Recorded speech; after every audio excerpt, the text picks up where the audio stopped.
You're watching Rage Play. Be warned. Vulgar language and adult themes lie in wait. Hey guys, what's going on? Jimmy Nitos here. I'm here to talk about the Nintendo Switch that was just recently looked over. All that new information came out for it, and I just want to talk about a few things about it. Some things that are good, some things that are bad, some things that are neither good nor bad. So I'm gonna break it up into like pros, cons, and then like the gray area, I guess, the middle point. I don't know what I would call that. Anyway, so let's get started off with the pros.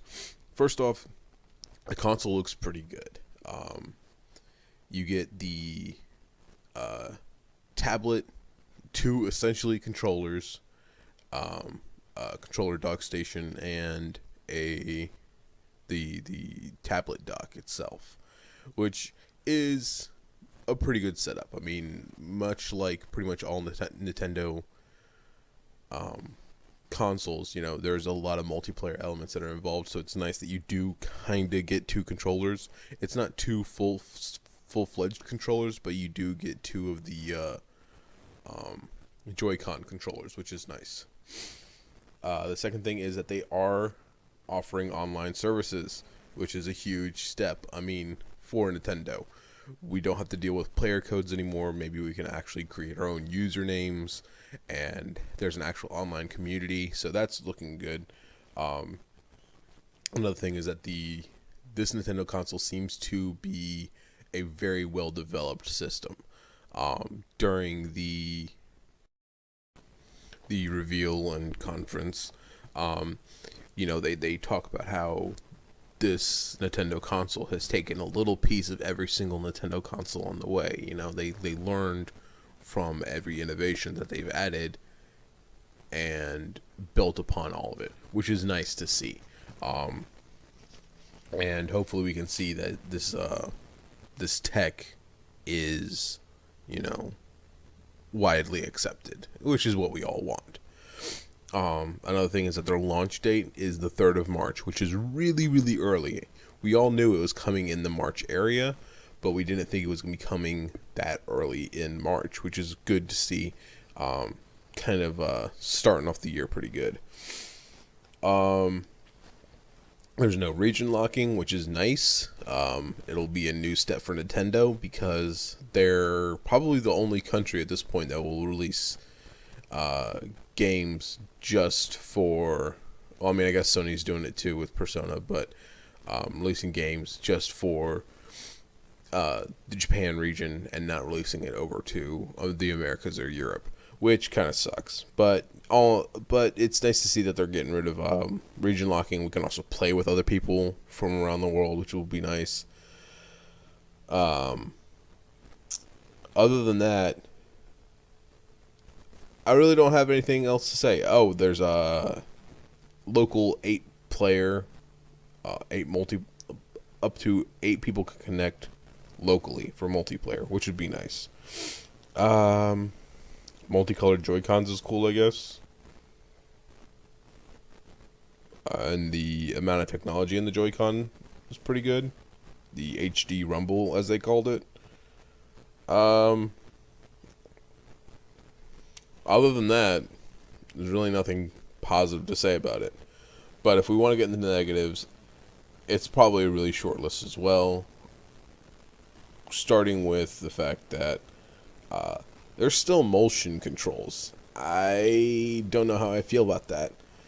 The Wii was okay with motion controls. It was a nice little thing. But the fact that they're still focusing on it really makes me feel like they're trying to live in the past and they're not letting the Wii go. We already saw a lot of that with the Wii U, and that didn't turn out so well. So I guess we'll see what happens with the Switch. That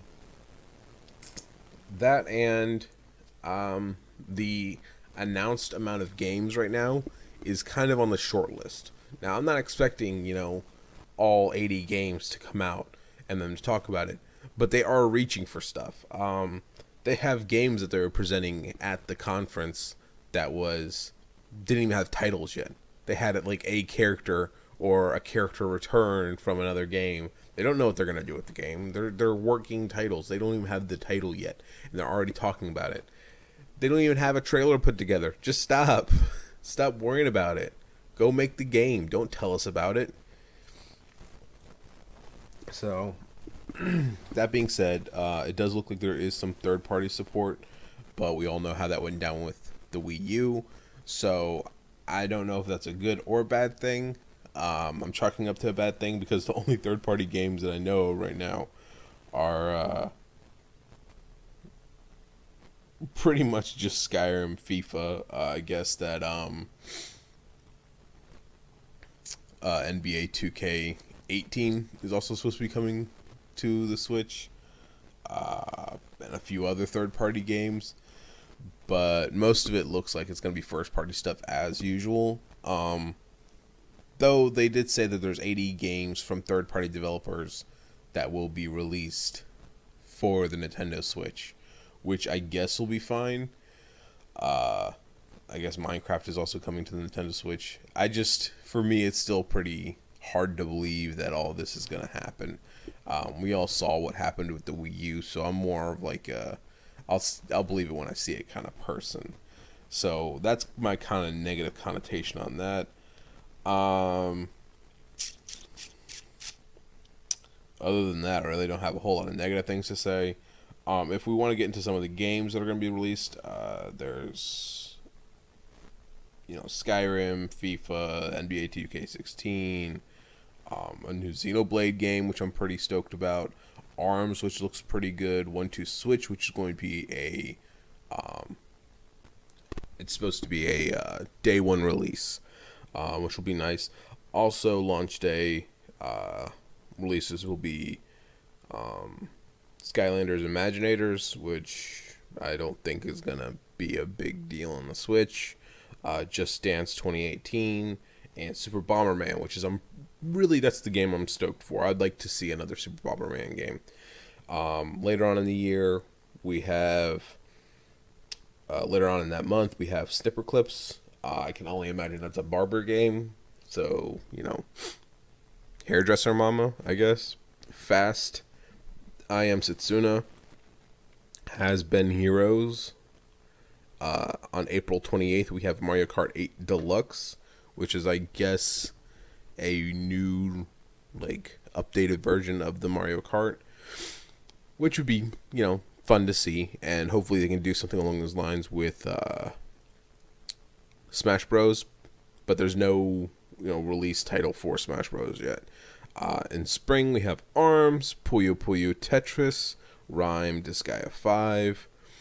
In the summer, we have Splatoon 2, which everybody seems to be pretty excited for, including Nintendo. That fall, we have Skyrim. And then during the holiday season, we have Super Mario Odyssey, which looks like it might be fun, but at the same time, it might just be a little cheesy and annoying. I'm always a fan of 3D Super Mario games, so I'm definitely probably going to try to get this game, because I definitely want to Switch, but I don't know how I'm going to feel about it. It looks like it could be a little out there, even for a Mario game. Come later, some no defined time during 2016, these games should come out.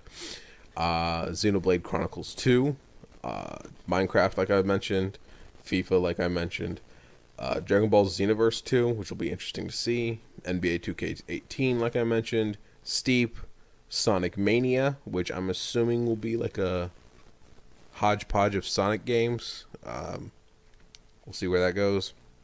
And Street Fighter 2 Ultra, which I guess is going to be maybe a high def version of Street Fighter 2. Not sure. Or maybe it's a, second Street Fighter to the most recent Street Fighter that came out. I'm not sure. We'll see what happens. But that's only 16 games, and then we have, Atlas from Sega, Dragon Quest 10 and 11, and Dragon Quest Heroes 1 and 2, Project Octopath Traveler from Square Enix. I have no idea what that's going to be about. It looks weird as fuck. Like I mentioned, there's an untitled game that includes a guy named Grasshopper or something along those lines. Fire Emblem Warriors, which will be nice to see a Fire Emblem game. Hopefully, it'll continue in the console series with Ike. That'd be pretty dope. And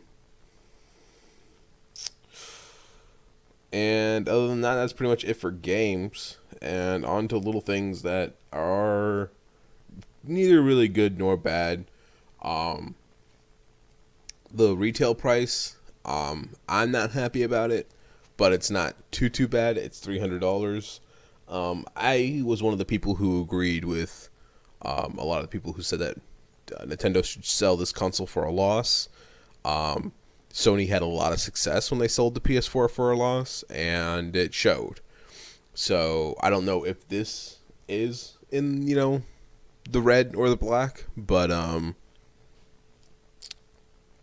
think $300 is a little steep for them trying to get back into the market and trying to become relevant again. I mean, people have been laughing at the Wii U since its release. So, they're going to be charging for online multiplayer services. Of fucking course. Because if they've learned anything from Sony and Microsoft, it's that, hey, let's make them pay to play online. Like everything else.